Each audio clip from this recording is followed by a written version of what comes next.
Friends, welcome to EPG Pathshala. I am Surendra Tanna, formerly Professor cum Director in the Institute of Distance Education. Now it is called Institute of Distance and Open Learning, and Assistant Director in the Department of Adult and Continuing Education and Extension. Now it is called Department of Lifelong Learning, both at the University of Mumbai. Friends, today we are going to talk about the module Paulo Freire and his technique of teaching adults. Teaching adults is different from teaching children. This is also true in the case of teaching literacy to illiterate adults. Teaching of literacy to adult consists in teaching of 3 R's as they are traditionally called. These are 1. Reading, 2. Writing, and 3. Arithmetic. It further means reading of words, sentences, paragraphs, essays, stories, etc. in the traditional sense, which basically relates to the recognition of the forms and designs of alphabets, letters in a given language. In practice, it involves reading of the headlines and the contents of the daily newspapers, the billboards, the nameplates, road signs, or the names and numbers of the routes of the public transport system in the case of the persons who are frequently required to commute from one place to another. Writing, on the other hand, involves psychomotor skills on the part of the learner.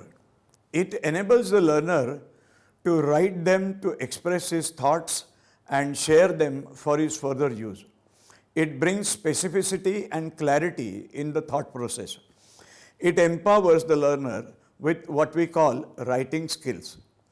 Writing requires more effort and takes more time and has to conform to the standards of rules and regulations of grammar, language, and the syntax. Arithmetic, the 3rd R, involves reading and writing of numbers in a particular sequence. It gives an idea of the quantity of a particular commodity and further the addition, subtraction, multiplication, and division of these numbers and units of quantity of a particular product, where the quantity cannot be counted merely on the tips of the fingers, which are basically limited to numbers 1 to 10. But with the development of the script, the alphabets and signs and symbols in the communication process, it becomes a complex phenomenon of the world of literate communicators, which have common signs and symbols for coding and decoding and recoding the information messages from one person and one end to another. The literates, therefore, become and feel more empowered than the illiterates. In the case of children, in formal education system, their physical, physiological, and psychological growth is limited as compared to adults. Beyond their interaction with their parents and members of their family, they are generally ignorant and also innocent of the complex information, ideas, and transaction of the world of adults. Hence, they require comparatively more time, more repetitive reinforcement of the information and the skills of learning literacy, which we call rote learning. But with the development of the script, alphabets, signs, and symbols in the communication process, it becomes a complex phenomenon of the world of literate communicators, which have common signs and symbols for coding, decoding and recoding the information messages from one person and one end to another. The literates, therefore, become and feel more empowered than the illiterates. In the case of illiterate adults, one must know and understand that though they are illiterates, they are not ignorant or uneducated. They carry with them the whole world of experiences, perceptions, ideas, and opinions of the world in which they live, survive, and grow. Their capacity to understand, analyze, and interpret various realities and situations in the world around them is unlimited. In their own learning situations, they continuously are seeking relevance, purpose, and usefulness to understanding and resolving their immediate problems or issues at hand.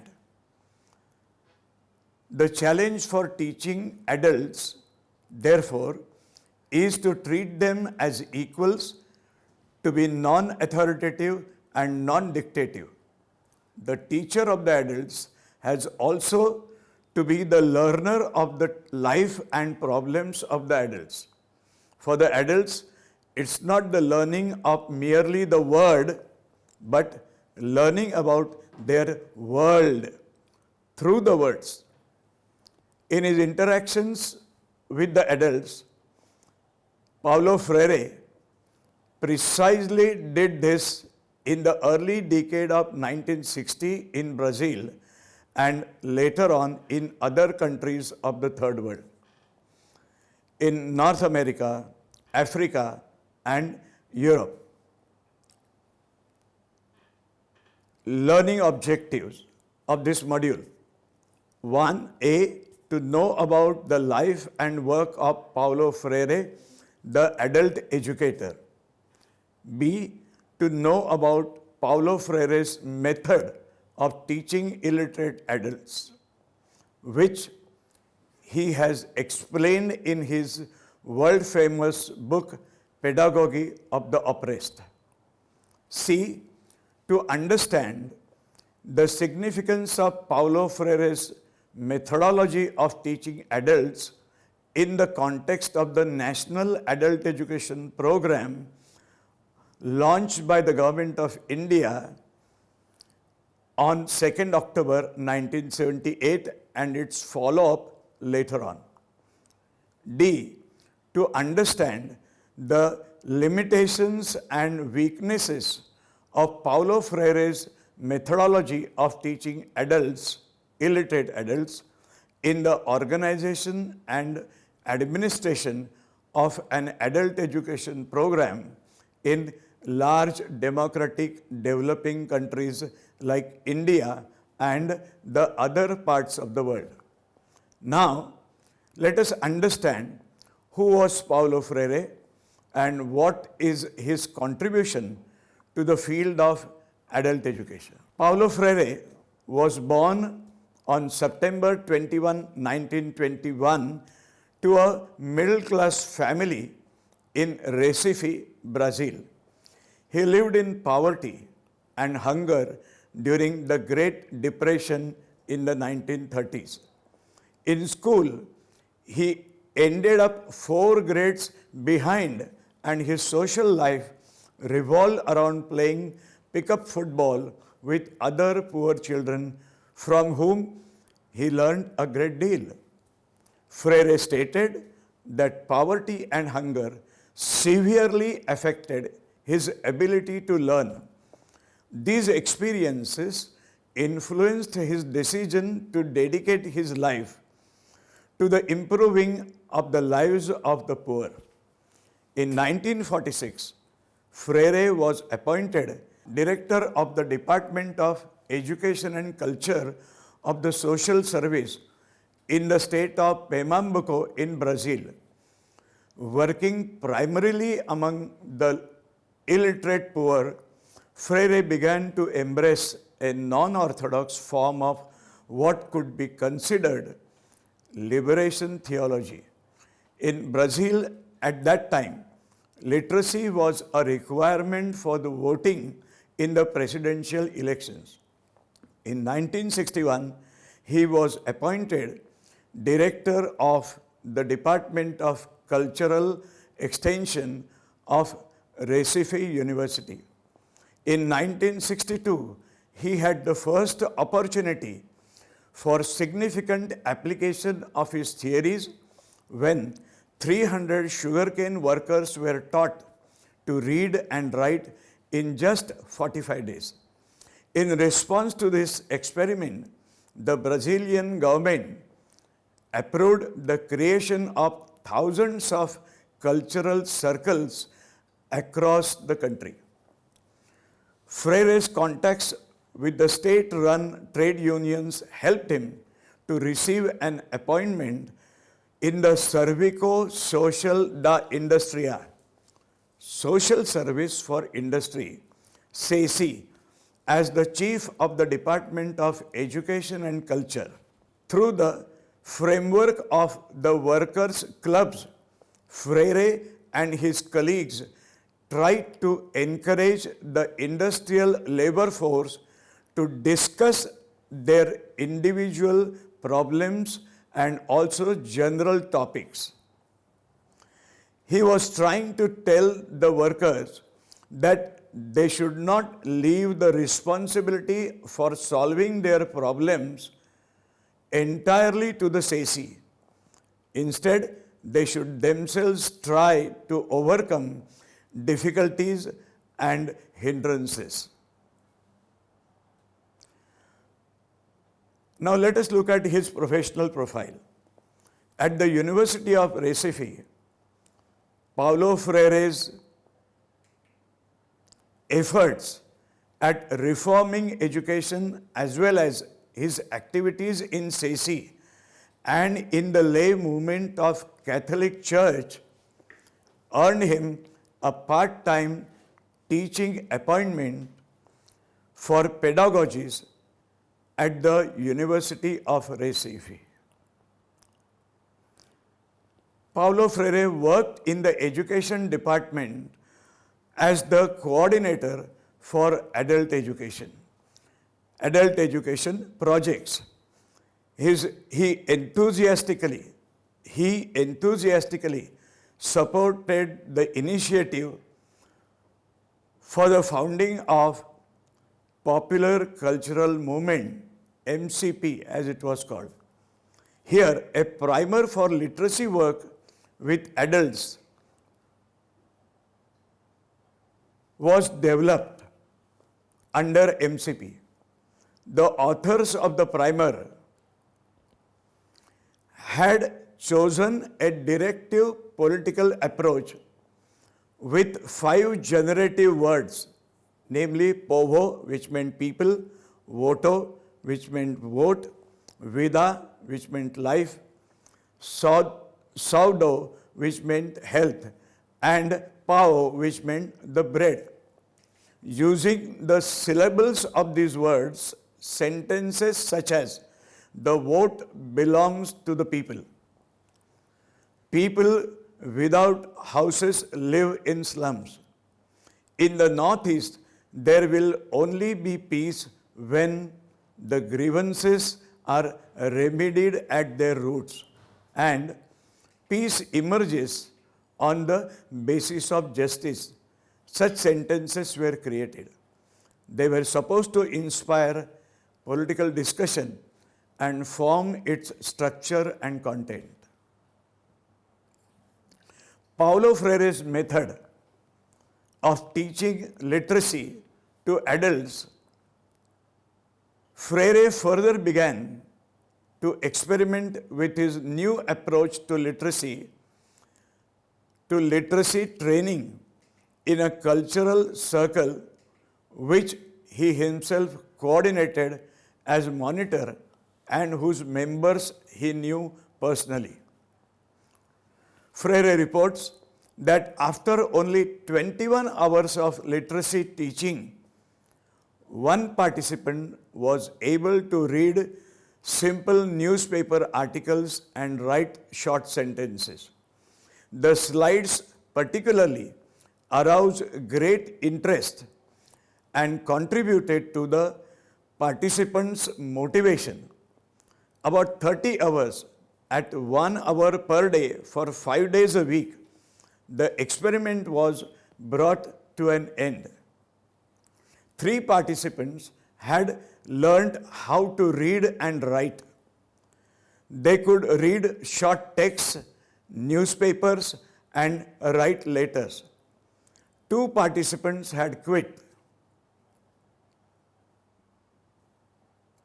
Thus, Freire's method of literacy training was born. These steps might be summarized in the following way. 1.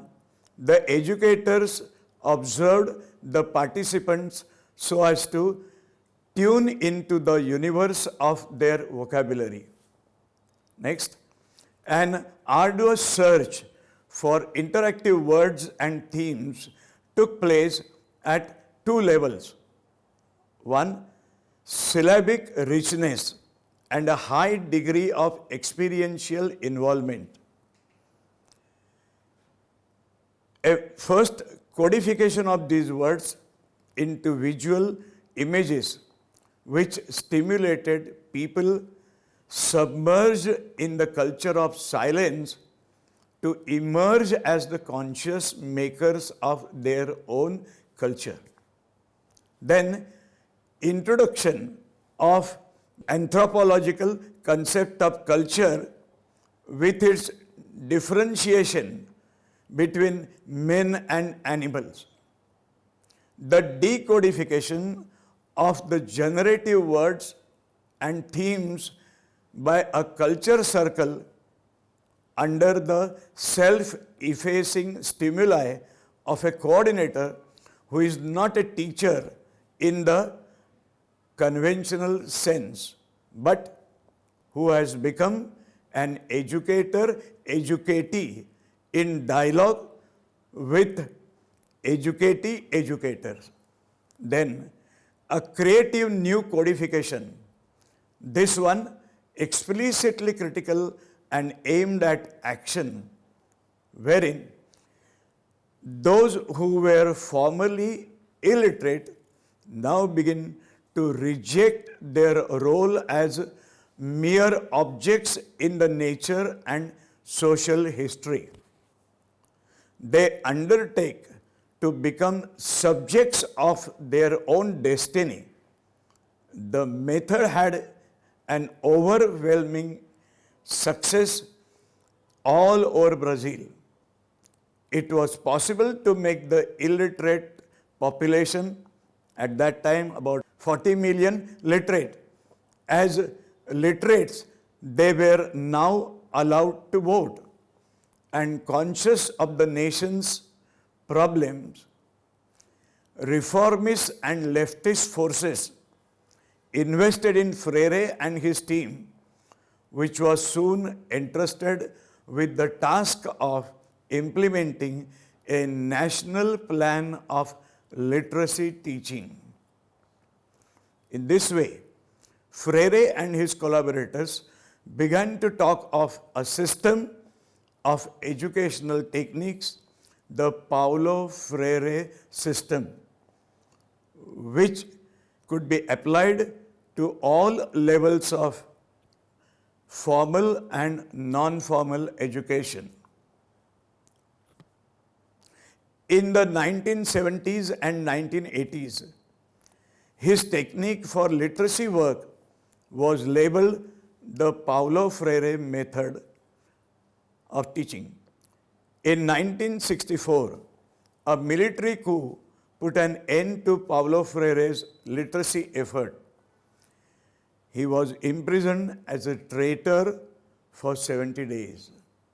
After a brief exile in Bolivia, Freire worked in Chile, his second country of exile, for 5 years.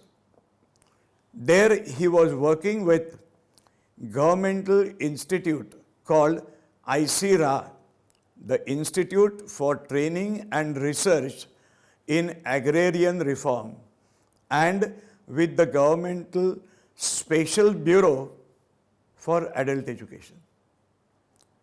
In a second country of exile, Chile, Freire dedicated himself primarily to the field of adult education for peasants. Freire arrived back in Brazil in 1980 when the popular cultural movement, which he had helped to establish in the early 1960s, was emerging its second period of influence at a time of economic crisis and when the military rulers were consequently willing to relinquish power. By his association with Brazil's working class, Freire became a founding member of the Workers' Party, PT, in Sao Paulo and acted as a supervisor for its adult literacy project from 1980 to 86.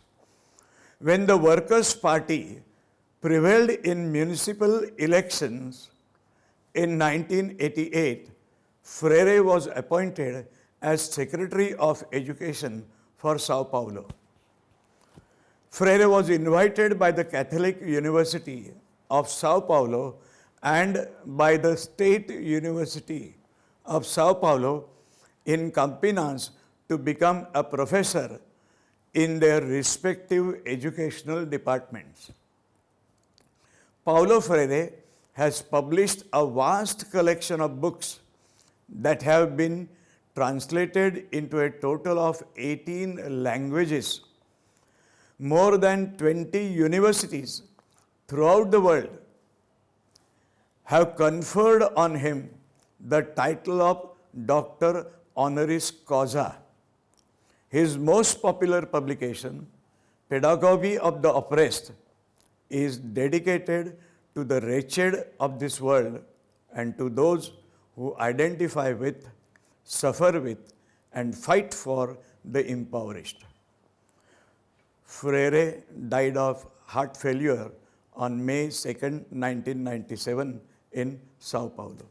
The banking system of education, through his continuous association and interaction with the traditional system of education, Freire called it the banking system of education.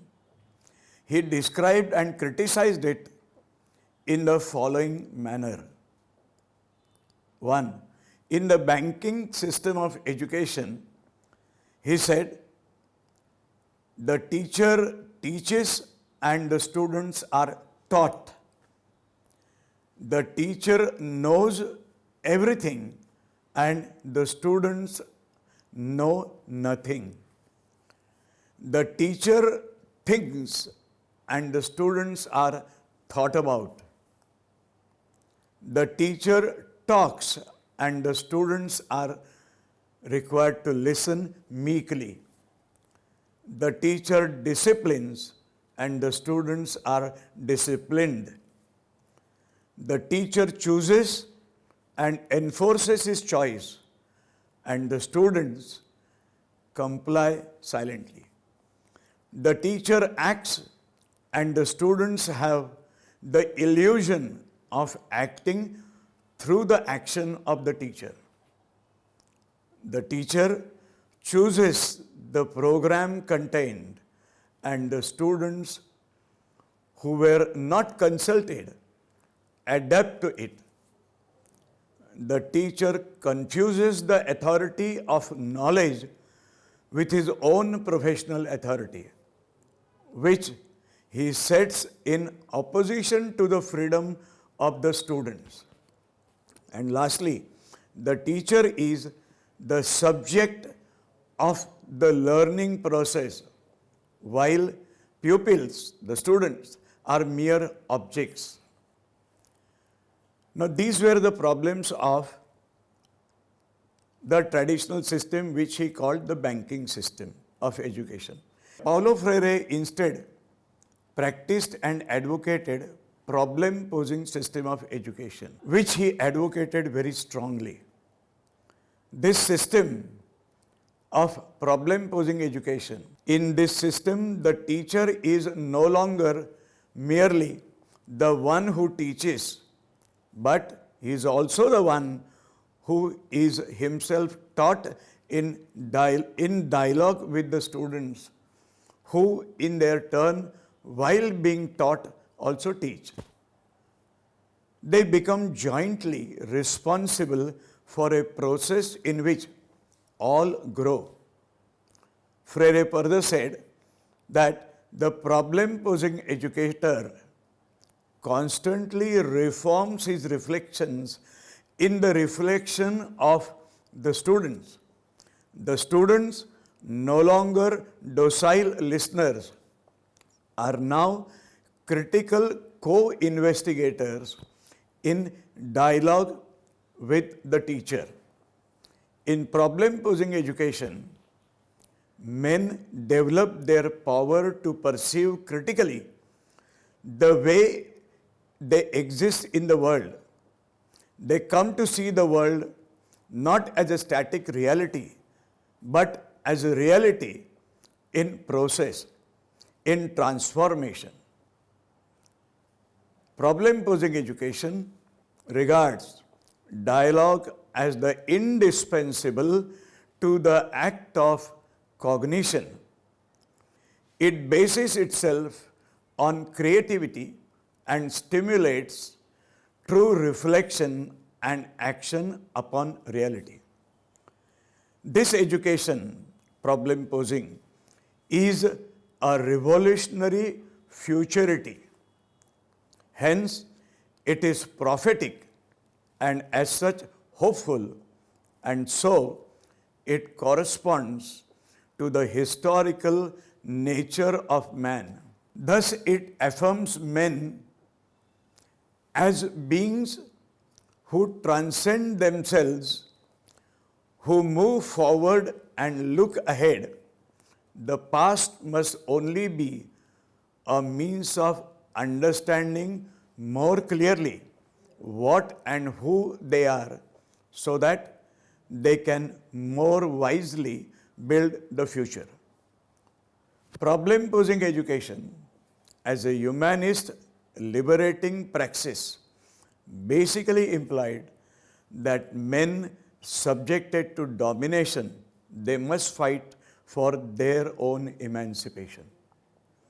Now, this problem-posing education had dialogue at its core. So, dialogue as the core of problem-posing education. Let's see what it is. Dialogue is the most essential precondition of the profound love for the world and for men. Love is at the same time the foundation of dialogue and dialogue itself. No matter where the oppressed are found, the act of love is commitment to their cause, the cause of liberation. Dialogue cannot exist without the humility. How can one enter into a dialogue if he always projects ignorance onto others and never perceives his own? How can one enter into a dialogue if he considers himself a member of the in-group of pure men and knowledge, and for whom all non-members are these people or the great unwashed? Dialogue further requires an intense faith in man, faith in his power to make and remake, to create and to recreate, faith in his vocation to be more fully human, which is not the privilege of only an elite, but the birthright of all men.